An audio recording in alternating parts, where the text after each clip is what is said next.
গোপাল খুড়োর কাছে প্রায়ই আমরা পাড়ার জনা কয়েক ছেলে মিলে গল্প শোনার বায়না ধরি। সেদিনও গল্প শোনার আবদার করে বসলাম। বাইরে ঝিরঝির করে বৃষ্টি পড়ছে। গোস্বামীদের আট চালাতে বসে আছি আমরা দুজন আর গোপাল খুড়ো। এমন সময় দেখলাম ভূষণ একটি হাতে ছাতা আর একটি হাতে একটা ঠোঙায় করে কি যেন নিয়ে এদিকে এগিয়ে আসছে। কাছে এসে ছাতাটা আটচালার এক কোণে দাঁড় করিয়ে রেখে তারপর আমাদের কাছে এসে বসল সে। ঠোঙায় করে কি এনেছিস রে ভূষো? ভূষণ ভীষণ চটে গিয়ে বলে উঠল, তোকে কেন বলবো রে বেনো? ফের যদি ভূষো বলবি তো মেরে তোর নাক ফাটিয়ে দেবো। বারে, তোর নাম তো ভূষণ, একটু ছোট করে ডাকলাম আর কি, এতে চটে যাওয়ার কি হলো? দেখলাম এই বৃষ্টির দিনের আসরটা বুঝি মাটি হতে বসেছে। আমি তাড়াতাড়ি বললাম, রাগ করিস না ভাই ভূষণ, জানিসই তো ও একটু অমনি। তা কি এনেছিস ঠোঙায় করে? গন্ধে যে জিভে জল এসে যাচ্ছে। আমার কথায় ভূষণের মনটা খানিকটা নরম হলো। এমন বৃষ্টির দিন বেরোনোর সময় দেখলাম মা ফুলুরি পাচ্ছে। আমায় বলল সকলের জন্য এক ঠোঙা ফুলুরি নিয়ে যেতে। আমিও ভেবে দেখলুম গোপাল খুড়োর মুখে গল্প শুনতে শুনতে ফুলুরি খেতে বেশ ভালোই লাগবে, তাই সববার জন্য নিয়ে এলাম। নে নে, খেয়ে দেখ। ভূষণ হাত বাড়িয়ে ফুলুরির ঠোঙাটা আড্ডার মাঝখানে রাখে। গোপাল খুড়ো এতক্ষণ চুপ করে আমাদের কথা শুনছিলেন। তারপর খানিকক্ষণ কি ভেবে বলে উঠলেন, ধলেশ্বরী নদীর তীরে জঙ্গলের কথা শুনেছিস কখনো? এসব গাঁজাখড়ি গল্প চলবে না খুড়ো, ভালো কোনো গল্প বলতে হবে। আমি গাঁজাখুরি গল্প বলছি, এ কথা তোকে কে বললো রে? খুড়োর গম্ভীর স্বর শুনে একেবারে চুপ হয়ে গেল বিনয়। ব্যাপারটা সামলে নিতে আমি বলে উঠলাম, নিজেদের মধ্যে রাগারাগি না করে একটা কাজ করো। খুড়ো, তুমি গল্প শুরু করো তো। খুড়ো তার হাতের ফুলুরিতে একটা কামড় দিয়ে বললেন, বেশ, আমি আজ তোদের একটা সত্যি ঘটনার কথা শোনাবো। অবশ্য আমার নিজের চোখে দেখা ঘটনা নয়, ঘটনাটি আমি শুনেছি আমার নিজের ছোট মামার কাছে। আমি তোদের ঘটনাটি আমার মামার মুখে যেভাবে শুনেছি ঠিক সেইভাবেই বলছি, খুব মন দিয়ে শুনবি সবাই। আমরাও অত্যুৎসাহী ছেলের দল ঘাড় নেড়ে সম্মতি জানালাম। খুড়ো গল্প শুরু করলেন। সেবার খুব বৃষ্টি হয়েছে মামার বাড়ির গ্রামে। জেলেরা নদীতে মাছ ধরতে যেতে পারছে না, সকলের জন্যই বিশেষ সতর্কতা জারি করা হয়েছে। আমার ছোট মামা মাছ ধরতে খুব ভালোবাসতেন, আর ভালোবাসতেন শিকার করতে। সেই শিকার করার নেশা তার আজও আছে। একবার তো, যাকে সে গল্প না হয় আর একদিন বলবো। আজ যা বলতে বসেছি সেটাই বলি। গ্রামের পাশ দিয়ে বয়ে চলা শীর্ণকায়া নদী ধলেশ্বরী। এমনিতে সে শান্ত হলেও বর্ষায় তার ভীষণ রূপ দেখে গ্রামবাসীরা আতঙ্কিত হয়ে পড়ে। তেমনই এক বর্ষার রাতে আমার ছোট মামা ও তার বন্ধু ঠিক করলো ধলেশ্বরী নদীতে মাছ ধরতে যাবে। মামা বললেন, আমি মাঝ নদীতে মাছ ধরবো, তুই যদি রাজি থাকিস তো বল। মামার বন্ধু হরিশ বলল, আমি রাজি, কিন্তু মাঝ নদীতে যাব কিভাবে? কোনো নৌকা জোগাড় করতে হবে তো। সেজন্য চিন্তা কি, আমাদের গাঁয়ের নিতাই মাঝি আছে তো, সে শুনেছি অনেক রাত অব্দি খেয়া পারাপার করে। এইরকম খানিকক্ষণ আলোচনার পর স্থির হলো সেদিন রাতেই দুজনে মাছ ধরতে যাবে মাঝ নদীতে। রাত ঠিক 12টায় দুজনে বাড়ি থেকে বের হয়ে নদীর ঘাটে এসে উপস্থিত হলো। কুলকুল শব্দে বয়ে চলেছে নদীর জল। বর্ষায় নদীর জল কানায় কানায় পরিপূর্ণ। মামার তখন বয়স কম, এই বয়সে মনে হয় সব পারবো, কোনো কিছুই আমাদের দমিয়ে রাখতে পারবে না। ছাতা মাথায় দুজনে এদিক ওদিকে তাকিয়ে দেখতে লাগলো। কিন্তু কোথাও একটা নৌকা দেখতে পেল না। এই কই রে পরিতোষ, এই কোনো নৌকা যে চোখে পড়ছে না। তাই তো দেখছি, কিন্তু মামার কথা শেষ না হতেই অন্ধকারের মধ্যে অনেক দূরে একটা ডিঙি নৌকা ভেসে উঠল। দুজনে অবাক হয়ে সেদিকে তাকিয়ে দেখল নৌকাটা যেন হঠাৎ করেই জলের উপরে ভেসে উঠল এবং তাদের দিকে এগিয়ে আসতে লাগলো। বৃষ্টির বেগ ক্রমশ বেড়েই চলেছে। ঠান্ডা ঝোড়ো হাওয়ায় শিরশিরানি ঠান্ডা অনুভূত হচ্ছে। নিতাই মাঝি তার নৌকা থামিয়ে ফ্যাঁস ফ্যাঁসে গলায় বলে উঠল, বাবুরা, এই ঝড় বৃষ্টির রাতে কোথায় চললে গো? দুজনে এই গলা শুনে একটু ভয় পেয়ে গেল। তারপর আমার ছোট মামা বলল, মাছ ধরতে যাবো গো নিতাই দা, মাছ নদীতে যাব, নিয়ে যাবে আমাদের? এই ঝড় বৃষ্টির রাতে মাছ নদীতে গিয়ে মাছ ধরবে? তোমাদের কি প্রাণের ভয় নেই গো বাবুরা? তাছাড়া ওদিকে ঘন জঙ্গল। এই তোমার অত কথায় কাজ কি বাপু? তোমাকে পয়সা দেব, তুমি আমাদের নিয়ে যাবে, ব্যাস কথা শেষ। এখন চলো দেখি, ভোর হওয়ার আগে সব মাছ ধরে ফেলতে হবে। আর একটা কথা, এই জেলেরা যেন এ কথা খুনাক্ষরেও জানতে না পারে। নিতাই মাঝি কোনো কথা বলল না। হরিশ আর আমার ছোট মামা দুজনেই উঠে বসলো নিতাই মাঝির ছোট ডিঙি নৌকায়। আকাশ কালো মেঘে ঢাকা, তাই ঘন অন্ধকারে তারা যে কোন দিকে চলেছে তা ঠাউর করতে পারল না। একটানা বৃষ্টি হয়েই চলেছে। নিতাই মাঝি এক মনে নৌকার দাঁড় বেয়ে চলেছে। ওরা দুজনে গা ঘেঁষাঘেঁষি করে বসে আছে নৌকার পাটাতনের উপরে।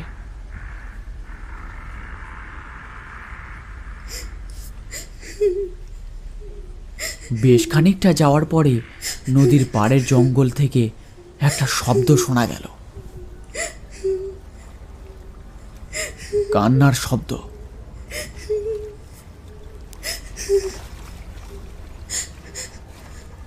হরিশ অবাক হয়ে বলে ওঠে, এই কে কাঁদে? এই ঝড় বৃষ্টির রাতে ঘন অন্ধকারে জঙ্গলের মধ্যে আবার কাঁদবে কে? তুই ভুল শুনেছিস। কিন্তু কিছুক্ষণের মধ্যেই আবারও শোনা গেল একটি মেয়ে যেন ফুঁপিয়ে ফুঁপিয়ে কেঁদে চলেছে। তার কান্নার আওয়াজ ছড়িয়ে পড়েছে নদীর বিস্তীর্ণ এলাকায়। হরিশ নিতাই মাঝিকে উদ্দেশ্য করে বলে ওঠে, কে অমন করে কাঁদছে তুমি জানো? ও কিছু না, তোমরা চুপ করে বসে থাকো, আর একটু পরেই আমরা মাছ নদীতে গিয়ে পড়বো। কিন্তু চুপ করে বসে থাকো বললেই কি আর বসা যায়? মেয়েটি একটানা কেঁদেই চলেছে। নিতাইদা নৌকা বাঁধো, ওখানে কি হয়েছে আমরা দেখতে যাব। ও ভুলটি করো না গো বাবুরা। এবার দুজনে বেশ অবাক হলো। নিতাই মাঝি কি পাষাণ? তার মনে কি একটুও দয়া মায়া নেই? এবার দুজনে প্রায় জোর করে বলল, তুমি নৌকা ওই ঘাটে বাঁধো, আমরা নেমে দেখব ব্যাপারটা কি। হ্যাঁ হ্যাঁ, ওই ঘন জঙ্গলের মধ্যে নিশ্চয়ই কোনো মেয়ে বিপদে পড়েছে, তাকে ফেলে রেখে আমরা চলে যেতে পারি না। তোমরা বিপদে পড়বে গো বাবুরা, আমার কথা শোনো। কেউই তার কথা শুনতে নারাজ। অগত্যা মাঝি তার নৌকা জঙ্গলের ঘাটে ভিড়াতে লাগলো। কোনো বিপদ হলে আমি জানি না বাবুরা। কিরকম বিপদ? সে আপনারা বুঝবেন না। আপনাদের এতবার করে বারণ করার পরেও আপনারা যখন আমার কথা শুনলেন না, তখন আর আমি কি বলবো বলুন? আমার ভাড়া মিটিয়ে দিন, আমি চলে যাই। হরিশ একটা আধুলি বের করে নৌকার পাটাতনের উপর রেখে দেয়। তারপর রাগের মাথায় বলে ওঠে, টাকাটা নিয়ে নদীর জলে ডুবে মরো, বুঝেছো? স্বার্থপর লোক একটা। ব্যাপারটা আমার ছোট মামার খারাপ লাগলেও তিনি কিছু বললেন না। দুজনে নৌকা থেকে নেমে গেল। নিতাই মাঝি তার নৌকা ঘুরিয়ে নিয়ে চলে যেতে লাগলো।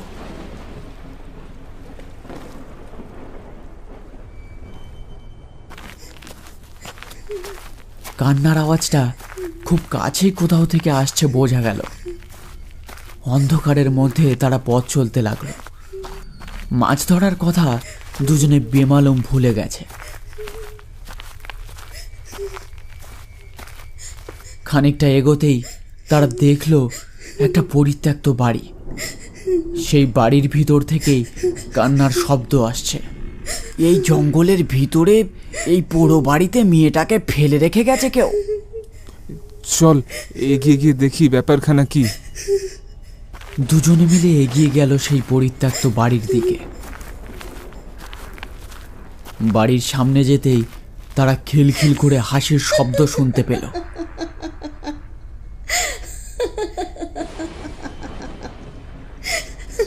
এবার সেই হাসির শব্দ শুনে তাদের বুকের রক্ত হিম হয়ে গেল। হরিশ সাহসে ভর দিয়ে ধরা গলায় জিজ্ঞেস করলো, কে মা তুমি? এমন ছলনা করছো কেন? ভিতরে আয়, তোরা দুজনে ভিতরে আয়। দুজনে ভয়ে কাঁপতে কাঁপতে সেই পোড়ো বাড়ির ভিতরে গিয়ে ঢুকলো। বাড়ির খোলা দরজা দিয়ে হু হু করে ঠান্ডা বাতাস ঢুকছে। তারা শুনতে পেল নূপুরের শব্দ।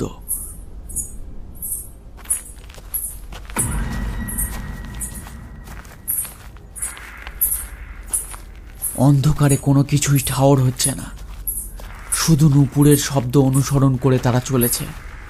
তারা মন্ত্রাবিষ্টের মতো সিঁড়ি দিয়ে উপরে উঠছে। কারো মুখে কোনো কথা নেই। সামনে কোনো অদৃশ্য শক্তি যেন তাদের টেনে নিয়ে যাচ্ছে। তারা সেই পোড়ো বাড়িটার ছাদে দাঁড়িয়ে গিয়ে পৌঁছলো।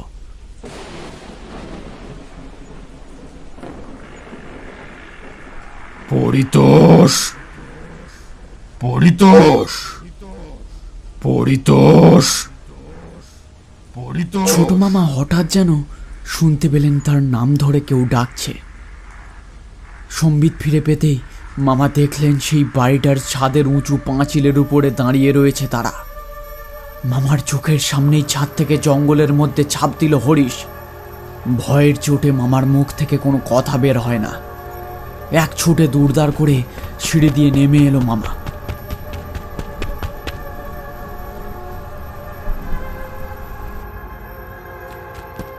এরপর দৌড়ে পৌঁছে গেল নদীর ধারে। সেখানে তখনও নিতাই মাঝির নৌকা বাঁধা।